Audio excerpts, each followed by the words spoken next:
Assemblée nationale du Sénégal ce mardi. 165 députés, dont 130 du PASTEF, réunis ce matin lors de la séance plénière pour élire le nouveau président de l'Assemblée nationale. Seul candidat sur la liste, l'ancien Premier ministre Ousmane Sonko. C'est tout de blanc vêtu que les députés de son parti ont effectué le déplacement au Parlement, affichant une image d'unité et de démonstration de force politique autour de leur leader. Après son élection, les députés du PASTEF scandent le nom du tout nouveau président, élu.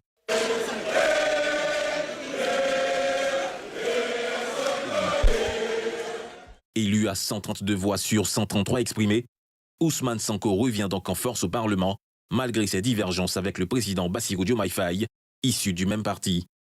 Une victoire grâce à la majorité dont dispose le PASTEF, son parti à l'hémicycle.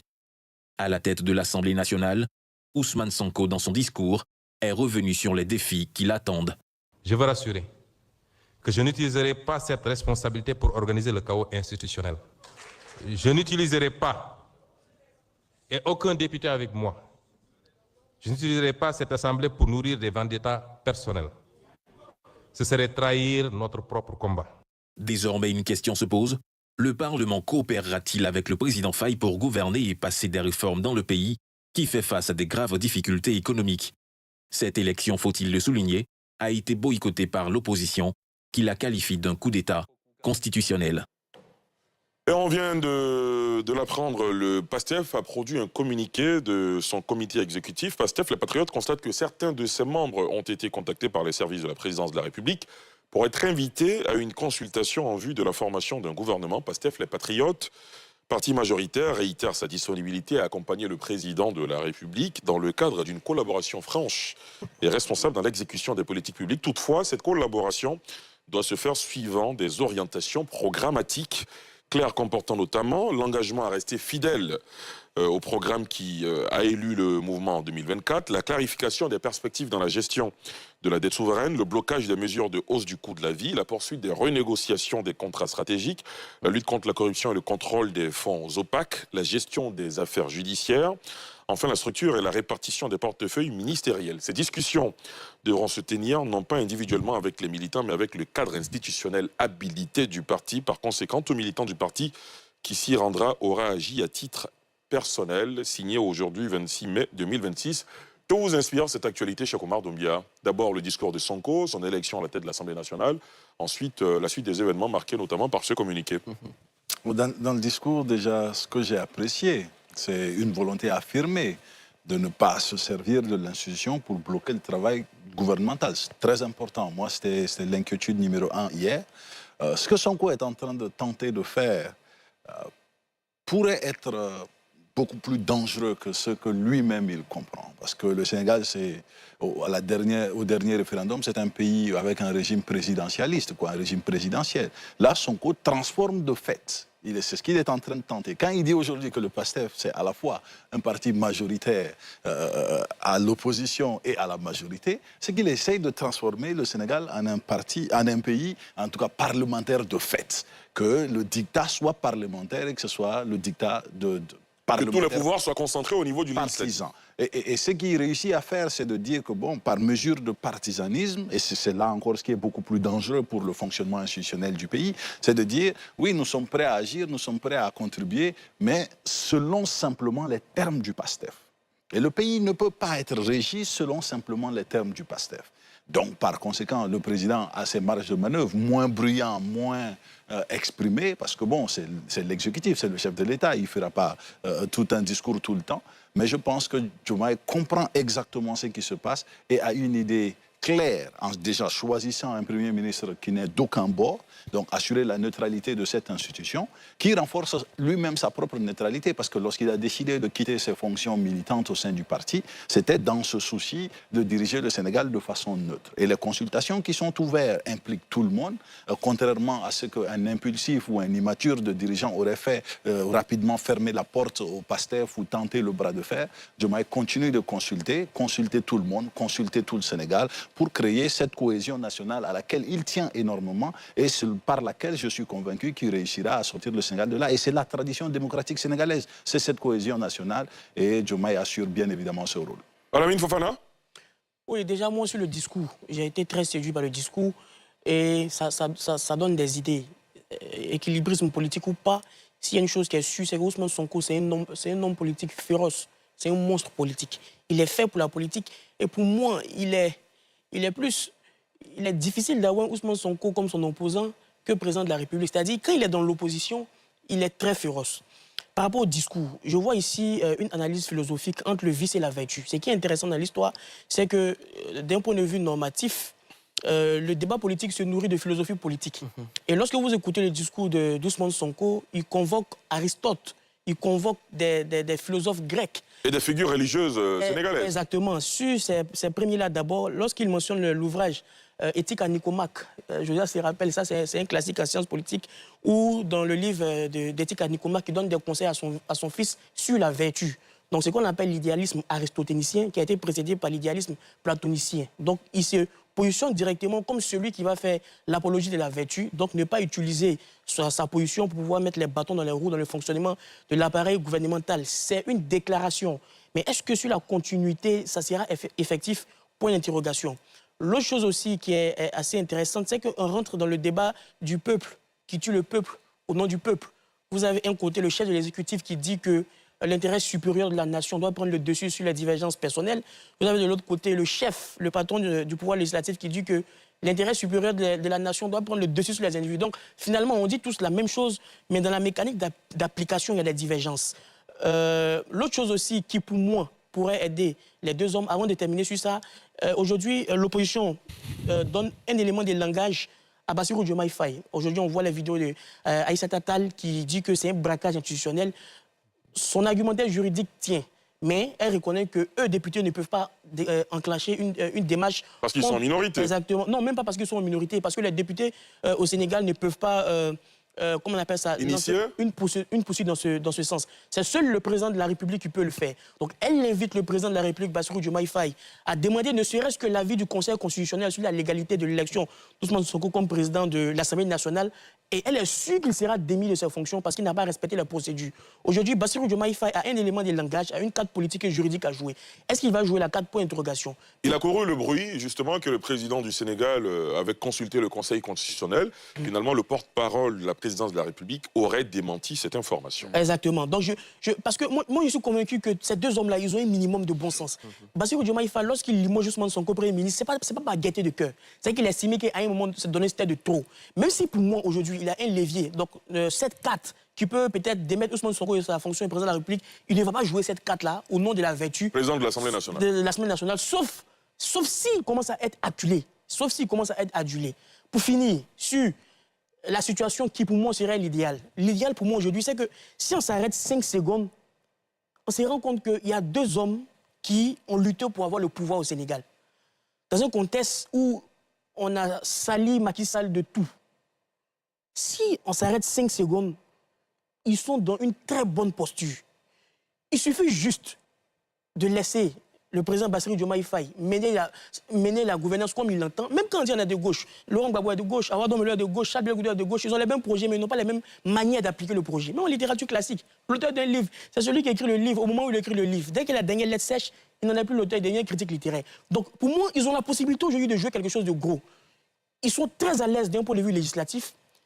Ousmane Sonko peut profiter de cette position-là pour arriver à un niveau de performance politique tellement grand qu'ils pourront avoir le pouvoir au Sénégal pour au moins 40 ans. Donc, il suffit de faire preuve d'un minimum de sagesse pour essayer de comprendre cela et chercher à partir d'un objectif qui est plus grand que sa querelle personnelle. Mais tenir en pouvoir dans un pays en Afrique de l'Ouest pendant 40 ans, il faut le faire. Hein. Bon.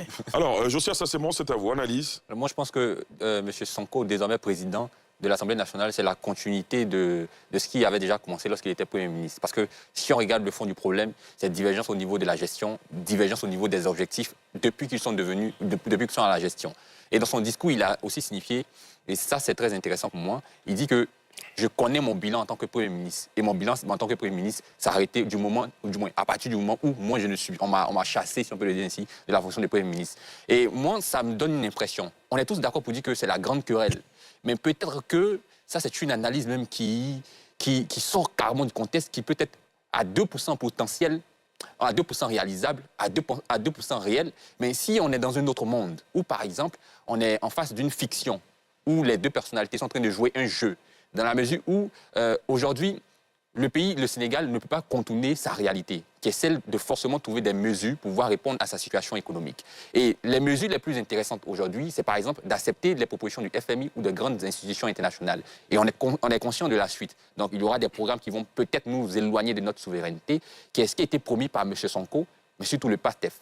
Si, par exemple, M. Sonko continue et que tout le monde se rend compte que les prix ont augmenté, on n'arrive plus à avoir des subventions, c'est M. Sonko, politiquement, qui pourrait prendre un coup.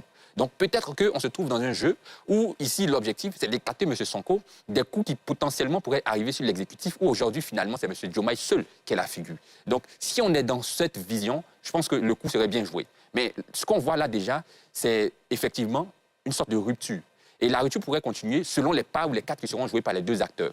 M. Diomaye ne pourra pas forcément jouer légalement, si on peut le dire ici, parce que les cartes d'éthique, les cartes de légalité sont surtout entre les mains de M. Sonko. De légitimité aussi. Pardon, sont surtout entre les mains de M. Sonko. M. Diomaye a plus la marge de manœuvre au niveau des coups bas, si on peut le dire ici. Ce qui pourrait permettre à ce que, lorsque l'un d'entre eux jouera sa première carte, on verra par la suite s'il y a effectivement rupture ouverte ou pas. Mais je pense que, visiblement, on est dans la rupture, mais il ne faut pas aussi oublier cette analyse fictive qui peut nous permettre de croire qu'on est en train d'assister à un gros coup politique aussi. D'accord. Shadrack? Déjà, il faut dire que le passage du président Ousmane Sonko de la primature à l'Assemblée nationale n'est pas simplement un jeu de chaises musicales. Et, en le faisant, en quittant, bon, il a été démis de ses fonctions, mais en accédant à la fonction le président de l'Assemblée nationale, il n'est plus sous l'autorité directe de Diomaye Faye. Il n'est plus sous son ombre direct. Voilà, il quitte un pouvoir exécutif sous l'ombre de quelqu'un pour aller... Dans l'ordre protocolaire, il passe numéro 2. Voilà, justement, dans l'ordre protocolaire, il devient la deuxième personnalité la plus importante du Sénégal.